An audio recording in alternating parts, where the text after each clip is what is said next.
വിശുദ്ധ ലൂക്ക എഴുതിയ സുവിശേഷം അധ്യായം 1 57 മുതൽ 66 ഉൾപ്പെടെയുള്ള വാക്യങ്ങൾ. സ്നാപക യോഹന്നാന്റെ ജനനം. എലിസബത്തിന് പ്രസവ സമയമായി. അവൾ ഒരു പുത്രനെ പ്രസവിച്ചു. കർത്താവ് അവളോട് വലിയ കാരുണ്യം കാണിച്ചിരിക്കുന്നു എന്ന് കേട്ട അയൽക്കാരും ബന്ധുക്കളും അവളോടൊത്ത് സന്തോഷിച്ചു.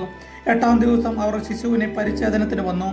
പിതാവിന്റെ പേരനുസരിച്ച് സക്കറിയ എന്ന് അവന് പേര് നൽകാൻ അവർ ആഗ്രഹിച്ചു.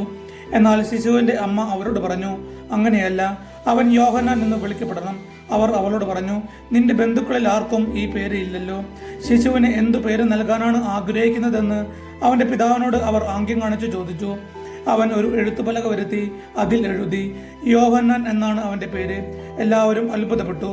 തൽക്ഷണം അവന്റെ വായ് തുറക്കപ്പെട്ടു, നാവ് സ്വതന്ത്രമായി. അവൻ ദൈവത്തെ വാഴ്ത്തിക്കൊണ്ട് സംസാരിക്കാൻ തുടങ്ങി. അയൽക്കാർക്കെല്ലാം ഭയമുണ്ടായി. യൂദയായിലെ മലനാട്ടിലെങ്ങും ഈ സംഗതികൾ സംസാര വിഷയമാവുകയും ചെയ്തു.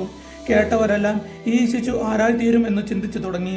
കർത്താവിന്റെ കരം അവനോട് കൂടെ ഉണ്ടായിരുന്നു. നമ്മുടെ കർത്താവായ യേശുവിനെ സ്തുതി.